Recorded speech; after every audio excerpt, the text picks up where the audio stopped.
Back in the fall of 2022, I started a guitar project, and I wasn't able to finish it because the weather got too cold to work on it. And then early spring came, and I came down with COVID, which was real fun, and that kind of just wrecked my momentum. And here it is almost 2 years later.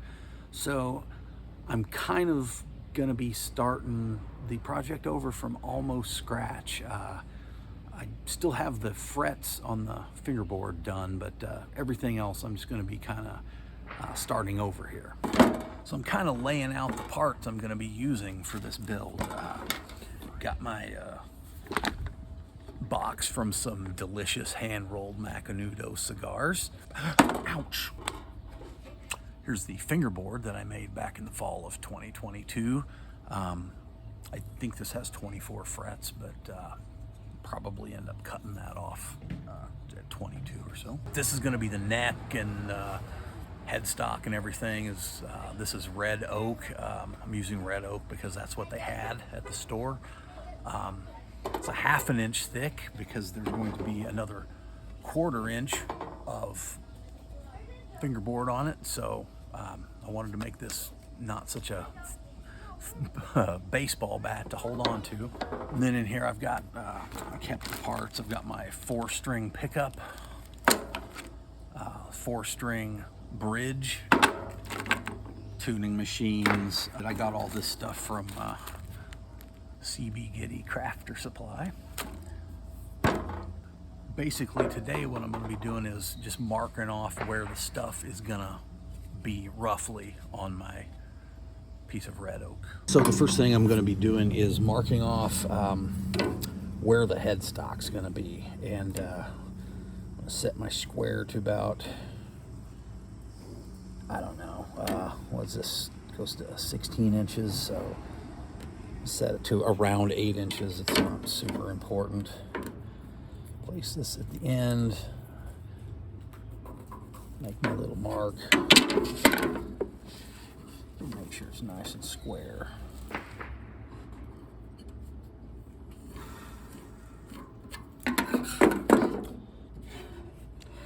Headstock's not going to be that flippin' long. I just want to give myself plenty of leeway. And the fingerboard's going to be about somewhere in this vicinity. And I'm just going to use this to measure off 25 inches because the fingerboard is fretted for a 25-inch scale. So there's 16.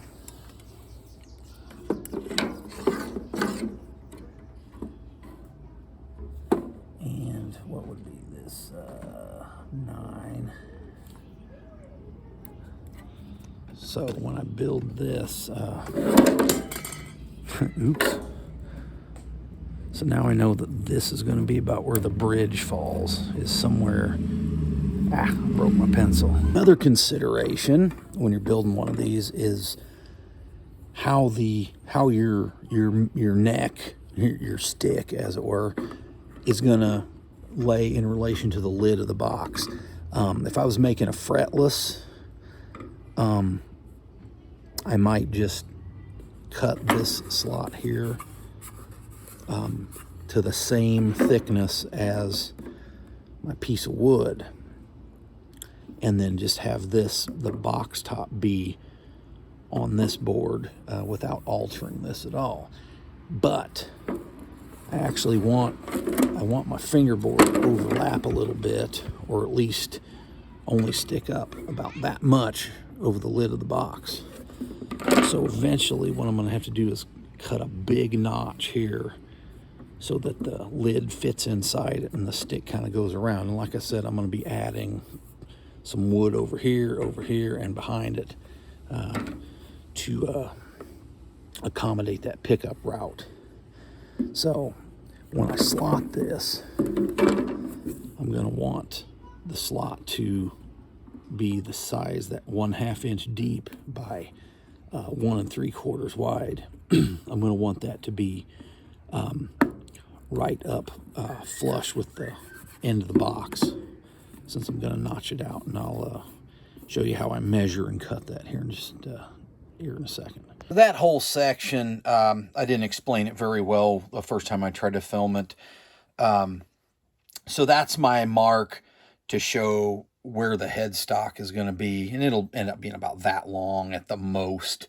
I just, give myself some extra. And then down here is where I measured. This line is right at around 25 inches from where the nut will be, because like I said, it's a 25-inch scale. So that's this inside here is where my bridge is going to end up being bolted down, and then somewhere around here is where I'm going to have to route it out for the pickup. And then here's my line here showing where the box begins and the box ends. And these measurements will get a lot more nailed down once I am actually building the instrument. And this sometimes you see cigar box guitars where the the neck sticks out the other end, but I'm not going to be doing that for this one. I'm going to end up cutting it off. And then because I have to route for the pickup, but this is so thin, what I'm going to be doing is adding wood to the sides, to here and to here, and also adding wood to the back to make it thicker, just so there's plenty of wood to cut into, to screw the bridge to, and also to route for that pickup. But like I said, these measurements will end up getting a lot more set in stone as the build continues. So the first thing I'm doing here is finding the center of my box. So I'm lining up my ruler with the edge, and it's basically I'm lining it up with the 1 tick on this side. So this is 8.5, so it's just a little under 7.5 inches wide, which means I've got to just kind of eyeball it a little bit. But half of 7.5 is 3 3/4, so I want to measure over 3 3/4 of an inch, and there's close enough to my center. So now I line that up with my tick mark that I made and just kind of make that a little longer, just to get a nice center line. Then I want to measure out 3/4 of an inch to either side. So I line this up. I use my square to line it up with the edge of the box again. I've got it lined up to the 8-inch mark, and I just go over 3/4 on one side. Again, measure over to those tick marks that I made and extend them a little bit. Now measure my neck. So each one of these lines I'm going to measure down 3/8 of an inch. I'm actually going to use my square to line that up perfectly and then I'm going to measure down 3/8 right there. If I can stop breaking my pencil. Now over here, again, measure down 3/8. Tick mark. Drop the T-square a couple times just for good measure. And good. So I like to use these mechanical pencils because they're a little more precise than a big fat carpenter pencil. But there are disadvantages, I will say. And now I'm going to cut the slot. So I'm actually going to extend my tick mark there, my guidelines over the edge of the box so I can see where I'm going, what I'm doing. I'm losing my light a little bit here. And then I'm going to pull my coping saw towards me to get started. I don't know, I find that it's easier to control pulling back. Then I just saw down along that line, keeping it real. Just kind kind of small motions, you know, so I don't cut out too much. And then what I generally do is adjust my saw for a little bit of an angled cut here. And just kind of cut down at some point until I get to my line.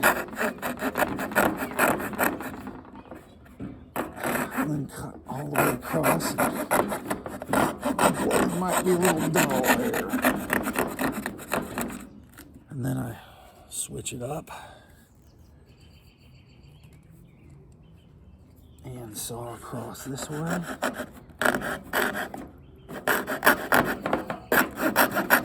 Not the most exact science, I'll tell you the truth. And then I end up with a pretty bad looking cut, but what I'll do is I'll take I'll sand that down a little bit with a rasp, and then with some sandpaper, and make that nice and smooth.